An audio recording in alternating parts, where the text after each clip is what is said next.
ये दोनों आरोपी जो चमन देवी और मोनू शर्मा, इनका 100% इन्वॉल्वमेंट है। मैं ये नहीं कहता हूँ कि वो दोषी पाए गए हैं। तो उन्होंने कुछ राइट टू एजुकेशन की बात की, तो उन्होंने ग्राउंड लेके बताया करके कि मुझे एक सफलता मिल गई है। तो जैसे मैं आपको बता दूँ, ये कॉन्स्टिट्यूशनल राइट्स है। उन्होंने एक जो पॉइंट लिया है कि वो एक ब्राइट स्टूडेंट है, लेकिन ब्राइट स्टूडेंट होके अपने माइंड का मिसयूज करना और किसी आपराधिक कृत्य में जो है सम्मिलित होना, ये जो है ब्राइट चीज़ें नहीं होती। उनका भाई एक कड़िया बेगारी और टाइल्स लगाने वाला व्यक्ति है, वो प्लम्बिंग करने वाला व्यक्ति नहीं है। गड्ढा खोदा था, वो अब्सकॉन्डेड है करके पुलिस ने उसकी स्केच बनाई थी। चमन देवी थी, वो चमन देवी ने जो है सरफू अंसारी को रेंडमली जो है पूछा कि कोई कड़िया बेगारी का काम करने वाला व्यक्ति मिल सकता है क्या। मोनू की मां ने ये आरोप लगाया कि पुलिस प्रशासन ने उन पति को पीटा है, लेकिन आरोपी पक्ष का वकील का कहना है करके कि वो मेरे पास आए नहीं, ऐसा कोई उन्होंने बातें कही नहीं। तो कहीं ना कहीं इस बात का खंडन हो जाता है। नमस्कार, मैं भावना राठौड़ और आप देख रहे हैं खबरों का खुलासा।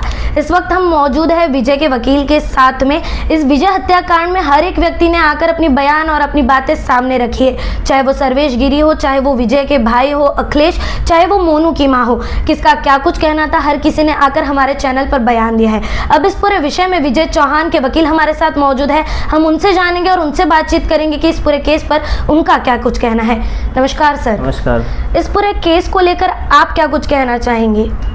सबसे पहले तो बता दूं करके किस केस में मैं इंटरवेनर के रूप में अपॉइंट हुआ हूँ करके। ओके। और मेरा इस केस को लेकर यही कहना है करके, जैसा कि प्राइमा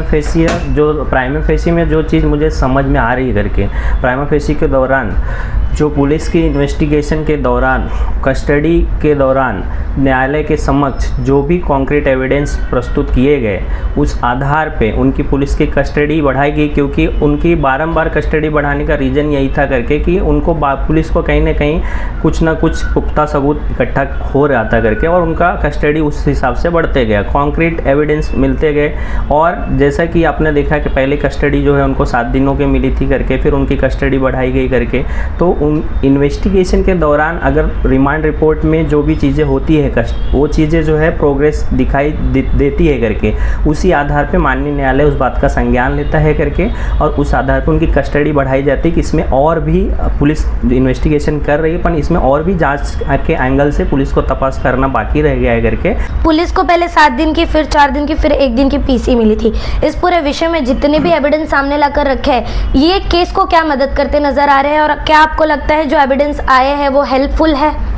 देखिए, जो एविडेंस की बात है, जो पुलिस इन्वेस्टिगेशन के दौरान कॉन्क्रीट एविडेंस पुलिस ने जो भी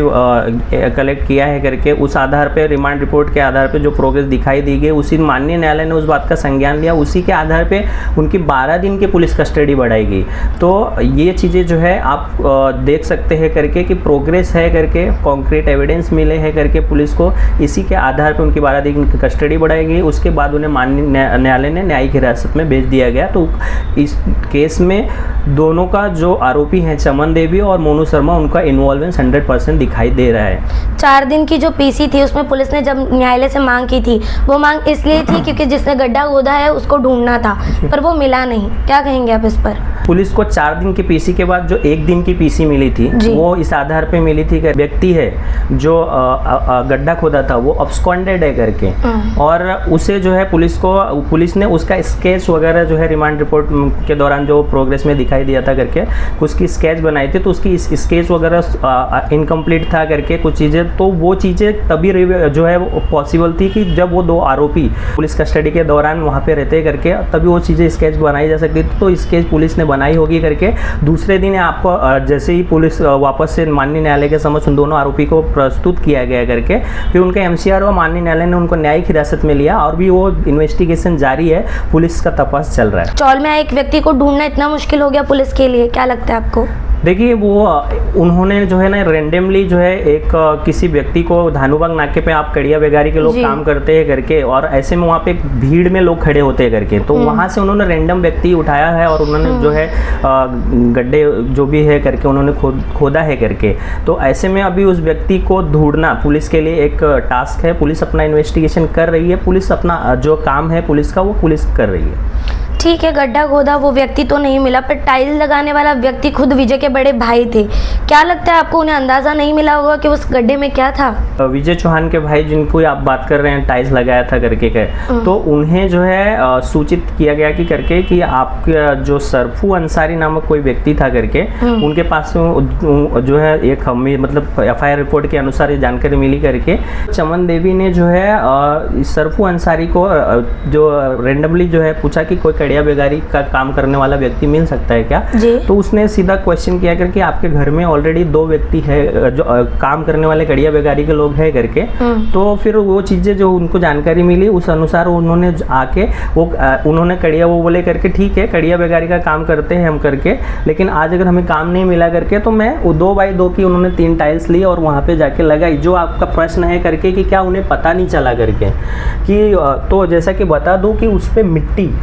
पहले से डाली पर उन्होंने अपनी भाभी से सवाल करना जरूरी नहीं समझा था कि गड्ढा क्यों खोदा गया, क्या उन्होंने था? सवाल किया था, बिल्कुल उन्होंने सवाल किया था तो उनके भाभी का यही जवाब था करके कि वो कुरला गए हुए 12 दिन का काम कहीं उनकी काम है, उनका फ़ोन नहीं लग रहा है करके और ये जो है उसी के अनुसार उन्होंने जो है ये गड्ढा ये बाकी के काम पेंडिंग छोड़ के गए हैं, इसे आप कंप्लीट कर दिया। और जैसे कि आपको मैं बता दूँ उनका भाई एक कड़िया बेगारी और टाइल्स लगाने वाला व्यक्ति है, वो प्लम्बिंग करने वाला व्यक्ति नहीं है, तो उसे उसके नीचे क्या है करके एक प्रोफेशनल प्लम्बर ही बता सकता है। ओके इस पूरे विषय में अखिलेश जी कई न्यूज़ चैनल पर ये कहते हैं कि बयान घूम रहा है, लोग घुमा रहे हैं, केस घूम रहा है, इस पूरे विषय पर क्या लगता है आपको? सच में ऐसा कुछ हो रहा है?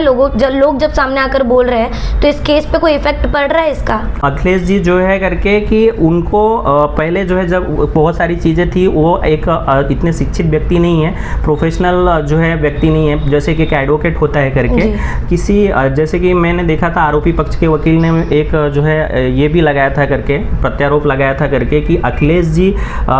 यानी जो पीड़ित पक्ष के लोग हैं करके उनका कहना है करके कि पुलिस के ऊपर आरोप लगा रहे करके और उनके वकील साहब इन्वेस्टिगेशन सही से तरीके से चल रहा है करके, तो एक एडवोकेट को और जो है किसी दूसरे व्यक्ति से जो प्रोफेशनली लॉ का नॉलेज नहीं रखता उससे तुलना करना ही गलत बात है करके। और अखिलेश जी को जब मैं इंटरवेनर के रूप में अपॉइंट हुआ तो उनको बहुत सारी चीज़ों की जानकारी दिया जो कि उनको पता नहीं थी करके, और अभी वो संतुष्ट है। आरोप की आपने बात की तो उस विषय पे एक चीज़ पूछना चाहूँगी कि मोनू की माँ ने ये आरोप लगाया कि पुलिस प्रशासन ने उनके पति को पीटा है, तो ये केस पे कितना इफेक्ट डाल रहा है, इसमें कितनी सच्चाई हो सकती है? देखिए आपको जो मैं बता रहा हूँ करके कि 11 दिन के पुलिस कस्टडी के दौरान 11वें-12वें दिन ये बात मुझे पता चली आप मीडिया के माध्यम से कि वो ऐसी बातें कर रहे थे करके, लेकिन आरोपी पक्ष का वकील का कहना है करके कि वो मेरे पास आए नहीं, ऐसा कोई उन्होंने बातें कही नहीं, तो कहीं ना कहीं इस बात का खंडन हो जाता है, कॉन्ट्राडिक्शन आता है करके। रही बात जो है अगर आरोप प्रत्यारोप लगा रहे तो उनके आरोपी पक्ष के वकील को जो है उस बात का संज्ञान लेना चाहिए करके। वकील की बात कर रहे हैं तो उनका एक और बयान भी है जिसमें उन्होंने कहा है कि मोनू के लिए उन्होंने एजुकेशन अपील की है, उस पर आपका क्या कुछ कहना है? हाँ, वो मैंने वीडियो के माध्यम से देखा था करके कि उन्होंने कुछ राइट टू एजुकेशन की बात की, तो राइट टू एजुकेशन का जो उन्होंने ग्राउंड लेके बताया करके कि मुझे एक सफलता मिल गई है, तो जैसे मैं आपको बता दूँ ये कॉन्स्टिट्यूशनल राइट्स है, ये हर एक किसी का संवैधानिक अधिकार है। ऐसे एप्लीकेशन कोर्ट जो है निरस्त नहीं करती है, कोर्ट अलाउ ही करती है, पढ़ने का सबको अधिकार है करके, पढ़ना अच्छी बात है करके। जैसा कि उन्होंने एक जो पॉइंट लिया है कि वो एक ब्राइट स्टूडेंट है, ब्राइट स्टूडेंट होना अच्छी बात है करके, लेकिन ब्राइट स्टूडेंट होके अपने माइंड का मिसयूज करना और किसी आपराधिक कृत्य में जो है सम्मिलित होना, ये जो है ब्राइट चीज़ें नहीं होती। हम मोनू की बात कर रहे हैं तो यहाँ पे मैं आपसे जानना चाहूँगी कि मोनू की माँ का मैंने बाइट लिया था, इंटरव्यू लिया था, तब मोनू की माँ ने ये बयान रखा था कि सुबह सवेरे मेरा बेटा कॉलेज गया था मुझे बताकर, मेरी उससे कॉल पर बात भी हुई थी, वो स्टेशन पहुंचा था, उसने मुझे यहाँ तक भी बताया था जिस दिन चमन फरार हुई थी, ये उस दिन की घटना है, उस दिन की बात है, वो बता रहे थे कि सर्वेश गिरी उन्हें छोड़ने गया था, मेरा बेटा इस पूरे चीज़ में शामिल नहीं था, वो स्टेशन था, चमन उसे वहाँ से ही पुणे लेकर चली गई है, तो इस पर आप क्या कहना चाहेंगे? इस पर मैं यही कहना चाहूँगा कि जो मुझे प्राइमा फेसिया दिख रहा है करके, प्राइमा फेसिया एविडेंस के हिसाब से जो मुझे दिखाई दे रहा है करके, जो मुझे समझ सकता हूँ करके, उस हिसाब से मैं आपको बता रहा हूँ करके कि ये दोनों आरोपी है जो चमन देवी और मोनू शर्मा, इनका 100% इन्वॉल्वमेंट है। मैं ये नहीं कहता हूँ कि वो दोषी पाए गए हैं, ये ट्रायल का सब्जेक्ट है करके, ट्रायल के टाइम पे क्लियर होगा, माननीय न्यायालय उन्हें दोषी करार करेंगे। लेकिन उससे पहले मैं आपको ये बता देना चाहता हूँ कि मोनू शर्मा और चमन देवी का प्रेम प्रसंग चल रहा था और उसी दौरान ये प्रेम प्रसंग इस दिन चल रहा था, जिसके लिए ये बातें जो है विजय चौहान जो चमन देवी के पति हैं उन्हें पता चलता है करके, और फिर उनके बीच में जो है लड़ाइयाँ होती हैं करके, और उसके बाद ये कहीं ना कहीं विजय चौहान इन दोनों के बीच में रोड़ा बन रहा था, इसलिए उन लोगों ने रास्ते से हटाने का काम किया। मृतक विजय चौहान और चमन के बीच में आए दिन झगड़े होते रहते थे, ये बात खुद मोनू की मां ने कही है, चौल के लोग कहते नजर आ रहे हैं। तो क्या लगता है आपको, सिर्फ मोनू ही वजह हो सकता है विजय की हत्या के पीछे, या चमन और विजय के झगड़े भी इस बात का कारण बन सकते हैं? मोनू शर्मा का कितना रोल था करके जो आप बोल रहे हैं करके, तो आपको बता दूं जो प्राइमा फेसिया दिखाई दे रहा है करके कि इन दोनों का प्रेम प्रसंग चल रहा था, इस जो रीजन है करके वो साफ साफ प्राइमा फेसिया में दिखाई दे रहा है, इसीलिए आरोपी बनाया गया है उन्हें, और वो चार्जशीट फाइल होगी करके तभी आपको सारी चीज़ें रिवील्ड हो जाएगी। तो क्या लगता है आपको इस पूरे केस में, इस पूरे विषय में मोनू का क्या रोल हो सकता है? क्या कहेंगे मोनू के रोल को लेकर? देखिए, इन्वेस्टिगेशन के दौरान जो प्राइमा फेसिया दिखाई दे रहा है, जो भी पुलिस को कॉन्क्रीट एविडेंस मिले हैं, और जो महिला एक रूम में रहती है, जो 24/7 उसी रूम में रहती है, और जो कहीं काम पे नहीं जाती है, 5 फीट का गड्ढा खोदा जाता है और उस गड्ढे में बॉडी दफनाई जाती है और उसके ऊपर मिट्टी डाली जाती है, ये बात उसे पता ना हो और वो कई दिनों तक उस रूम में रहती हो और अपने पति का मिसिंग कंप्लेंट किसी पुलिस स्टेशन में जाके ना करती हो,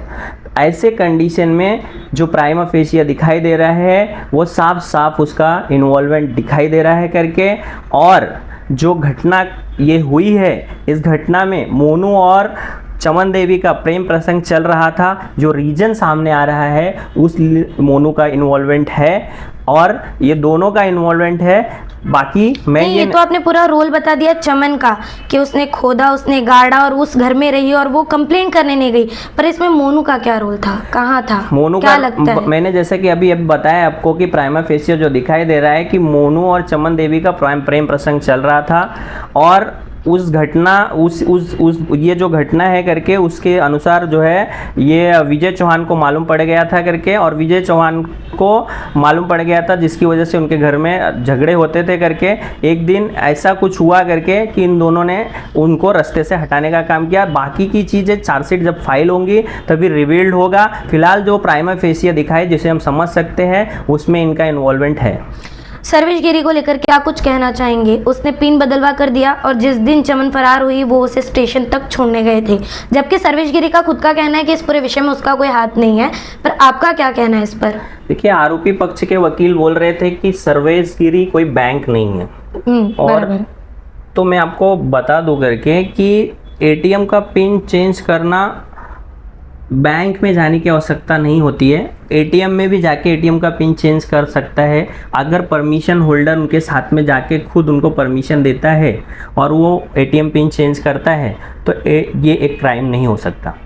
परमिशन होल्डर पर विजय की जो पत्नी थी वो गई थी सर्वेश गिरी के पास में, और जब सर्वेश गिरी का कहना है मेरे चैनल पर कि जब उसने चमन से पूछा था तो चमन ने बोला था वो यहाँ नहीं है, कुरला में है और उनका फ़ोन और ये सब मेरे पास है, तो बस आप करवा कर दे दीजिए। तो पीछे क्या कारण हो सकता है, ये बिना जाने उन्होंने पिन चेंज करवा कर दे दिया, क्यों? देखिए, जैसा कि हमें भी बताया करके कि परमिशन होल्डर के द्वारा ही ये पिन चेंज किया जा सकता है, और जो परमिशन होल्डर है वो मृतक व्यक्ति की पत्नी है, तो कहीं ना कहीं उसको इस पे एटीएम की पिन पता होगा और वो एटीएम में जाके उन्होंने पिन चेंज किया करके। बाकी इन्वेस्टिगेशन जारी है, जो भी है जब चार्जशीट फाइल होगी, विटनेस के जो स्टेटमेंट है, एविडेंस है, या जो पोस्टमार्टम की रिपोर्ट है, वो सारी चीज़ें जब चार्जशीट में आएगी तभी रिवील्ड होगा। पिन पता होता तो चेंज करवाने की क्या ज़रूरत आती? देखिए कि मेरा कहने का वही मतलब है कि इन्वेस्टिगेशन जारी है, जब चार्जशीट फाइल होगा तभी उस टाइम पे आपको सारी बातों की जानकारी मिलेगी। वर्तमान समय में केस किस मोड़ पर है? वर्तमान समय में आपने केस की स्थिति जैसे बता दूं करके कि रिमांड रिपोर्ट के दौरान पुलिस को कस्टडी के दौरान कॉन्क्रीट एविडेंस मिले, उस आधार पे उनकी पुलिस की कस्टडी भी बढ़ाई गई, जांच में उनको बारंबार सफलता मिली करके, और फिर वापस से उनको जब वापस से कस्टडी मिली करके उस दौरान उनको फिर वापस कॉन्क्रीट एविडेंस मिले करके वापस सफलता मिले, और उसके बाद माननीय न्यायालय ने इस बात का संज्ञान लिया करके और फिर उन्हें न्यायिक हिरासत में भेज दिया गया। जी, वह आगे की जो आपकी रणनीति होगी वो क्या होगी इस केस को लेकर? आगे की जो मेरी रणनीति है, एक बार जब चार्जशीट फाइल हो जाएगी करके, जब इस विषय पर ट्रायल पे विषय आएगा करके, तभी इस चीज़ को रिवील कर सकेंगे। तो जैसे कि आपने देखा, ये था मृतक विजय चौहान के वकील का बयान। अब ये पूरा केस किस मोड़ पर जाता है, इस पूरे केस में क्या कुछ नई बातें आती है, ये तो आने वाला समय ही बताएगा। बहरहाल आज की इस पूरी खबर में इतना ही। ऐसी और खबरों के लिए बने रहे हमारे साथ और देखते रहे खबरों का खुलासा, सच की परख हमसे, क्योंकि हम लाते हैं हर मुद्दे की सच्चाई और गहराई आप तक।